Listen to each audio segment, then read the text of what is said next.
Hey, what's going on YouTube? My first deck profile in a while, and ironically we're going back to Sky Striker this format. Dueling Nexus just released. I haven't really been able to play much in that format, obviously. I did play Cash during the last format, got bored with that. We went back to Sky Striker, just so much interaction we can do here. We're going to start with the main deck, and a lot of it's going to be pretty obvious, but when we get to my flex spots, I mean, you'll be able to see those. So in the main, we're playing 4 Sky Striker Ace monsters. We're playing 3 Ray and 1 Rose. Ray is the best. I only have Rose at 1 because we have a lot more ways to get to the extra deck now. You'll see those. I'm playing some standard lineups, some not so standard lineups, but those are our 4 Sky Striker Ace monsters. We're playing 3 Widow, obviously, and then we get to the first pretty much standard now. We're playing 3 Linkage. So instead of playing multiple Rose, we're playing 3 Linkage because I play going second build. You'll see some of those texts later on. You activate, say I'm playing, or I play at least 1 Afterburners, obviously. So you play 1 Afterburners, you activate, and you chain Linkage to the Afterburners. It's just pluses. You get the pop plus really the interruption. I'll leave those. These are the 2 ups. We're playing 2 Engage. This is obviously the best card in the deck. Would love for it to be at 3. Playing 2 Multi-Roll. You don't need it at 3, and I've honestly thought cutting it to 1. It's just sort of a win more card, but if you get into a grind game, it's really good. Some of the new monsters I haven't tested yet allow you to recur from those banished areas. So this card at 2 is where it needs to be. I do play 2 Burners and 2 Shark Cannon. Shark Cannon is possibly getting cut to 1. As of right now, it's been pretty good. I really enjoy it, especially Sprite players. They'll try to attempt to activate something in Grave. Just cannon that. I do play 2 Area 0 and 1 Hornet Drones. As long as you can get to the extra deck, this deck performs amazing. I think I've only lost 1 match in the last 3 or 4 locals that when I get to the, or games, when I get to the extra deck that I actually lose the game. And I've only bricked twice in the last 3 locals. This is just phenomenal the way it plays, phenomenal the way all the interactions work out. I enjoy playing going second striker because of the interactions. Everything you play is a quick play. Everything can be played in reaction to what your opponent's trying to do. So if you go Ray Area 0 target Ray, they want to negate something, well obviously you can react with Ray. Or if they want to activate a Baron negate, you have a Widow Anchor to negate that. So it's pretty good. I am not doing a whole lot of hand traps. A lot of striker builds are still on hand traps. I think this is more of a board breaking format, but I'm still playing the 3 Ash. I'm still playing the 3 Imperm. I am playing 2 more. I was pretty touch and go on those other 2. I've thought about playing DD Crow. I've thought about playing Mourner, Veiler for the OTK. I'm not playing any of those actually. So I'm playing 2 Ghost Bell. Bell hurts Cash with Birth. Bell hurts Sprite with anything they want to do from the graveyard. Bell hurts Striker. Bell hurts a lot of things right now. This could still get replaced with 2 more of something, but these are 2 of my first flex spots. I just feel like board breakers are a lot better this format than hand traps. So I'm only playing 8. 3 of the best board breakers, especially in Striker, is evenly matched. So when you get back to a simplified game state, it's 1 card versus 1 card. Striker eats those matchups alive. I will say almost every game I open evenly match and I have a need for it, I use it. If I don't have a need for it, I have some ways to get rid of it with Area 0 or Multi-Roll or whatever I need. So if I happen to go first and open a Multi-Roll and an evenly Multi-Roll target and just send it, now they can't react to my spells. Or Area 0 target, send it, now I get to mill 3 and add. So this card is good going first or second. Just realistically to clear an opponent's board, give them the fear. I have not lost the Trap Tricks playing Striker. And that's one of my harder matchups. I will say I have lost the Labyrinth. I lost the Labyrinth in Top Cut 1 week with this deck. Overall, I'm about 7-2 in the last 2 locals, so I've done pretty good. 1 locals I went undefeated. It was a good day.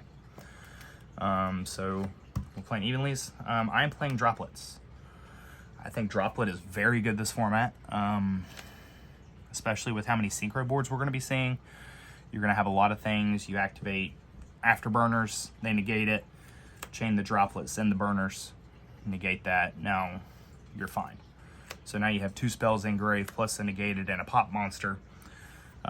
It's really interactive. I like the way it is. More board breakers. We're playing 2 talents and 1 mind control. Talents is great. I have never ripped yet. I have not ripped yet. That will change. I think that's going to change this format. But as of right now, the talents is generally a draw 2 or a steal, just to try to get into some other place. Mind control obviously is a bait of a negate. But if I can steal a Baron or steal some other things, that's what I like to do. I like to use my opponent's hard work against them if I can. So those small board breakers. Bells could flex into a couple more things like Regekis or Dark Holes or MSTs or Cosmic Cyclones, and I have played those, but not right now. I'm playing 1 Rhoda, 1 Terraforming, and 1 Upstart to make it an even 40. Rhoda, I wish I saw more. Wish it was a 3, because when you see Ray, the deck plays great. For your extra, I'm not doing a standard extra. I'm playing going second. I feel like once I clear their board and start controlling, I don't really need an access code, so I play something else instead, and it's interesting, especially with like mind control and talents, what I can do. So most people are only playing 2 Hayate. I do play 3 because of linkage. So if I can linkage into Hayate without having a Ray, I'm already sort of down 1 Hayate, and I need 2 more for the grind game. I'm playing 3 Kugari, that's sort of obvious, and 3 Shizuku. So 3 green, 3 red, 3 blue. The best 9 cards in the extra to me. The Shizuku comes up a lot more, and if I could play more than 3, I would.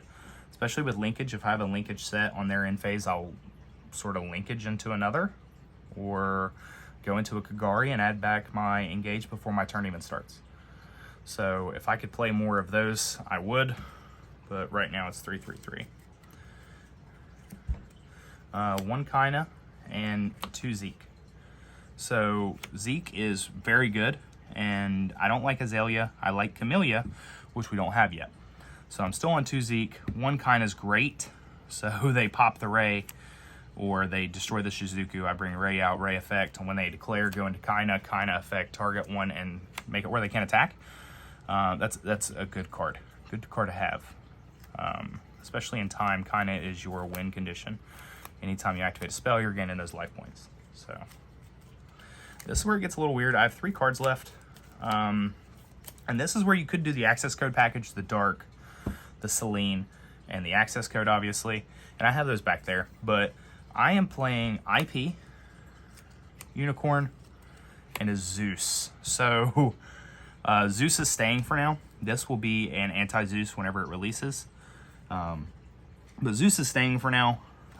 With talents, with mind control, with Widow Anchor, it's just so easy to steal an Xyz in this format, attack, and then overlay the Zeus.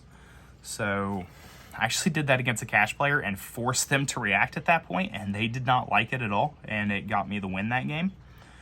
They had to rip my Zeus with a Unicorn instead of ripping my last Kagari or anything else in that situation. IP is interesting.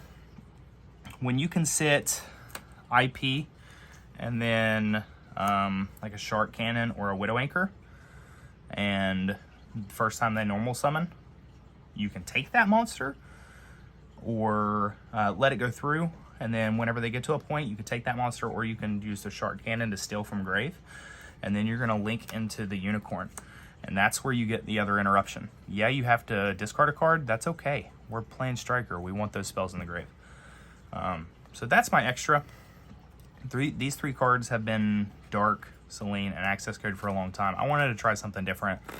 I did miss Access Code a couple times this tournament. Usually I don't. So, my extra is a little different. It's going to be different based off whatever locals you're playing at. I am playing 2 Droll. This card is still great in main. Still a great card in main. It's just amazing. I am playing the last Bell, and that's it for the monsters in my extra, or my side actually. So Droll is such a good card. Bell is a good card in situations. I find when Ash doesn't help, or if I'm playing against like Sprite, I side out 3 Ash for these 3 cards. So it's a 1-for-1 swap essentially. Droll is not once per turn, so if they end up called buying your Droll or anything like that, you can just chain Droll again. So, and then Bell. They, after game 1, they know I'm going to want to go second again. So sometimes I will side in these, and sometimes I will side in this. These cards are great. I think I'm going to take D-Barrier back up to 3. It's just a great card to have. D-Barrier right now is killer against a lot, and Sword Soul's coming back in. Synchros are coming back in heavy, so it's a good call. I play 1 anti-spell. So I used this against the Gash player. I drew it, I sat it, and I saved myself for 2 turns. So anti-spell is a great call, even if you're playing Striker. I literally had somebody at local scream, "You're playing Striker, or you're playing Striker. Why are you playing anti-spell?" Because you set this, and all of your other spells are set after your turn. So if you draw into this, it's just amazing, and it's a very spell-heavy format. Also because I'm playing these. I love cross out. If you get drolled or ashed, it actually hurts depending on what they do. Bell hurt, and I play Bell in the main and the side, and people know Bell hurts. So this card right here is pretty good. I don't play Nibiru, don't play anything like that. I just play the cross out. I play the anti-spell as a target. I play the Bell, the Drolls, the Ash. I play those as targets. I haven't played the mirror yet, but you can use that in the mirror pretty easily. So just depending on what you want to do. I played 2 Cosmics, and then the Jamming Waves. Jamming Waves is an out to Dragoon. It's an out to a lot of other things. Cosmics are pretty obvious. We struggle against back row decks a lot of times. Something I need to figure out, and if anybody wants to drop some opinions or thoughts or whatever in the comments, we really need, as a Striker community, we need to figure out the best way to out Psychic and Punisher. It's just a really difficult card to out. You gotta essentially kill yourself to take it, or to do something with it. So Psychic and Punisher is a problem, especially Gold Pride Punk. Yeah, the deck sounds stupid or whatever, it's actually nutty. But that's what I've been doing here recently on Striker. I appreciate y'all watching. Give a thumbs up or a like, subscribe. We appreciate you.